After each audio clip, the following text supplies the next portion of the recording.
ദീനിനോട് ഇതിനോടൊക്കെ ഒരു അകൽച്ചയുള്ള ആളുകളാണ് എന്ന് തെറ്റിദ്ധരിക്കുന്ന ആളുകളാണ് യഥാർത്ഥത്തിൽ പോലീസ് വിഭാഗം എന്ന് പറയുമ്പോൾ എല്ലാവരും. കാരണം നമ്മൾ കൂടുതലും അവരെ കാണുന്നത് വേറെ പല രൂപത്തിലാണല്ലോ. അപ്പോൾ അങ്ങനെയുള്ള ഒരു വിഭാഗം ആളുകളിൽ നിന്ന് ഇത്രയും നല്ല ഒരു അനുഭവം ഉണ്ടായി എന്നത് നമുക്ക് ചിന്തിപ്പിക്കേണ്ട. സല്ലല്ലാഹു അലൈഹി വസല്ലമ പറഞ്ഞു, ദിക്റൊക്കെ ഉള്ള അവസ്ഥയിൽ ജീവിക്കുന്നവൻ ജീവനുള്ളവനെ പോലെയാണ്, അതില്ലാത്ത അവസ്ഥയിൽ ജീവിക്കുന്നവൻ കൽ മയ്യത്തി എന്നാ പറഞ്ഞു അല്ലേ, മയ്യത്തിനെ മരിച്ചവനെ പോലെയാണ്. എൻ്റെ സുഹൃത്തിന് ഉണ്ടായ ഒരു അനുഭവം അദ്ദേഹം ഫസ്റ്റ് പറഞ്ഞതെന്താ വെച്ചാൽ, ഈ അദ്കാറുകൾ ചെല്ലുമ്പോൾ അതിന് ശരിക്ക് അള്ളാഹുവിൻ്റെ ഒരു പ്രൊട്ടക്ഷൻ നമുക്ക് നൽകുന്നുണ്ട് എന്നത് എനിക്ക് ശരിക്ക് അനുഭവങ്ങളുണ്ട് എന്നാണ്.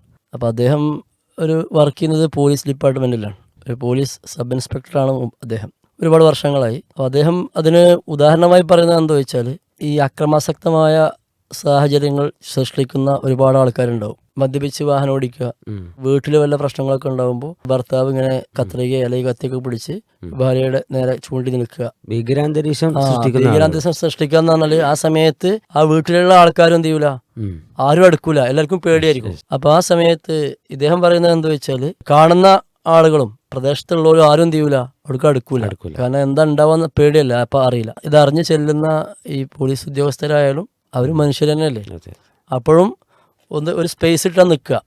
അപ്പൊ നമ്മളൊക്കെ അങ്ങനെ തന്നെ ആയിരിക്കും സ്വാഭാവികമായിട്ടും. എന്നിട്ട് ഇദ്ദേഹം പറഞ്ഞത് എന്താ വെച്ചാൽ, എനിക്ക് ആ നിലക്കുള്ള സാഹചര്യം വരുമ്പോൾ ഒന്നിങ്ങനെ ശ്രദ്ധിക്കും, ഒന്നിങ്ങനെ വാച്ച് ചെയ്യും, പിന്നെ ഒരു ധൈര്യം കിട്ടാറുണ്ടെന്ന് മാത്രമല്ല, അതിന്റെ ഇടയ്ക്ക് അദ്ദേഹം പറഞ്ഞു, ഞാൻ അദ്കാർ മുടക്കാറില്ല.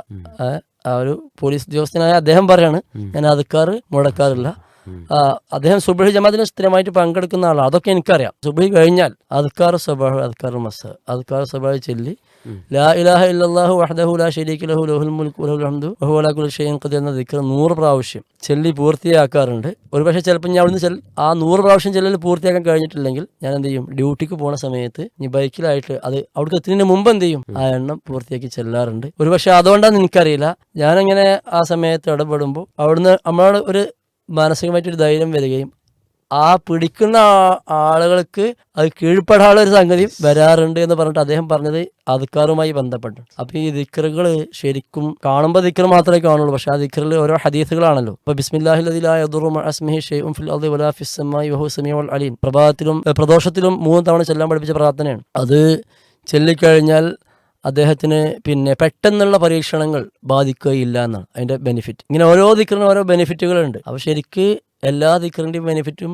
ഒക്കെ മനസ്സിലാക്കി ചെല്ലുമ്പോൾ അയാളുടെ ജീവിതത്തിന് പഠിച്ച ഒരു കാവൽ, ഒരു സംരക്ഷണം നൽകും എന്നുള്ളതാണ്. നമ്മൾ പല ഫീൽഡിലുള്ള ആളുകളായിട്ട് നമുക്ക് പരിചയം ഉണ്ടാവും. ഇപ്പോഴും നമ്മുടെ ദീനിനോട് ഇതിനോടൊക്കെ ഒരു അകൽച്ചയുള്ള ആളുകളാണ് എന്ന് തെറ്റിദ്ധരിക്കുന്ന ആളുകളാണ് യഥാർത്ഥത്തിൽ പോലീസ് വിഭാഗം എന്ന് പറയുമ്പോൾ എല്ലാവരും. കാരണം നമ്മൾ കൂടുതലും അവരെ കാണുന്നത് വേറെ പല രൂപത്തിലാണല്ലോ. അപ്പോൾ അങ്ങനെയുള്ള ഒരു വിഭാഗം ആളുകളിൽ നിന്ന് ഇത്രയും നല്ല ഒരു അനുഭവം ഉണ്ടായി എന്നത് നമുക്ക് ചിന്തിപ്പിക്കേണ്ടതാണ്. നമ്മൾ ചെയ്യുന്ന ഏത് ചെറിയ കാര്യങ്ങളാണെങ്കിലും അത് മുടങ്ങാതെ ചെയ്യാന്നുള്ള ഏറ്റവും പ്രധാനം. അപ്പം അതിന് സാധിക്കുന്ന ഒരു പക്ഷേ ഈ നമ്മളെ കേൾക്കുന്ന നമ്മുടെ കേൾവിക്കാരായിരിക്കും. അപ്പം അത് ഒരു പക്ഷേ നമ്മുടെ സംസാരങ്ങളിൽ നിന്നോ നമ്മളെ പോലെ മറ്റുള്ള ആളുകളിൽ നിന്ന് സംസാരങ്ങളിൽ നിന്നൊക്കെ ആകും. ആരിൽ നിന്നാണോ അത് കേൾക്കാൻ കാരണമായത് അയാൾക്ക് അള്ളാഹു പ്രതിഫലം നൽകും. ഇദ്ദേഹം ചെല്ലുമ്പോൾ അതിനും പ്രതിഫലം കിട്ടും. അതോടൊപ്പം നമ്മൾ ഏത് മേഖലയിൽ ജോലി ചെയ്യുന്ന ആളുകളാണെങ്കിലും ദിക്റുകൾ നമുക്കെന്നും ഒരു സംരക്ഷണമാണ്, സുരക്ഷിതമാണ് എന്ന തിരിച്ചറിവ് കൂടെ നമുക്ക് ഈ അനുഭവത്തിൽ നിന്ന് ഉണ്ട്.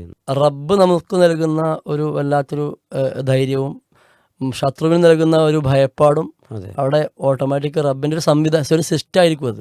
ആ ഒരു സിസ്റ്റം ശരിക്കും എല്ലാ ജനങ്ങൾക്കും അനുഭവിക്കാൻ കഴിയും. പക്ഷെ ഇതില്ലെങ്കിലോ അല്ലേ, റസൂലുള്ളാഹി സ്വല്ലല്ലാഹു അലൈഹി വസല്ലമ പറഞ്ഞു, ദിക്റൊക്കെ ഉള്ള അവസ്ഥയിൽ ജീവിക്കുന്നവൻ ജീവനുള്ളവനെ പോലെയാണ്, അതില്ലാത്ത അവസ്ഥയിൽ ജീവിക്കുന്നവൻ കൽ മയ്യത്തി എന്നാ പറഞ്ഞു അല്ലേ, മയ്യത്തിനെ മരിച്ചവനെ പോലെയാണ്. കാരണം ഒരു ആളിങ്ങനെ ജീവിക്കും, ജീവിതത്തിൽ വേറെ ഒരു സംഗതി വേണ്ട സമയത്ത് സാഹചര്യത്തിൽ കൃത്യമായിട്ട് ഇടപെടാനുള്ള ഒരു ആത്മധൈര്യം മറ്റോ ഒന്നും ഉണ്ടാവില്ല.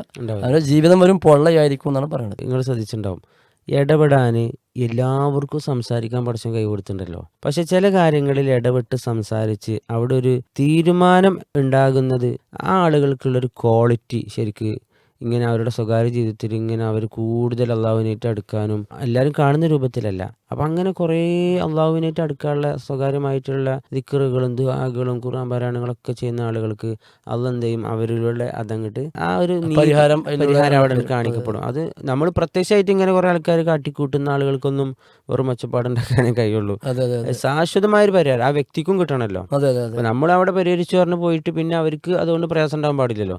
അപ്പം അങ്ങനെ ആ വ്യക്തി കൂടി ഇയാളെ ഉൾക്കൊള്ളാനൊക്കെ ഉള്ളൊരു കാരണം അള്ളാഹുവിനോട് അടുക്കുന്ന ആളുകൾ അവിടെ ഇടപെടുമ്പോഴാണ് എന്ന് എൻ്റെ ഒരു കാഴ്ചപ്പാട്.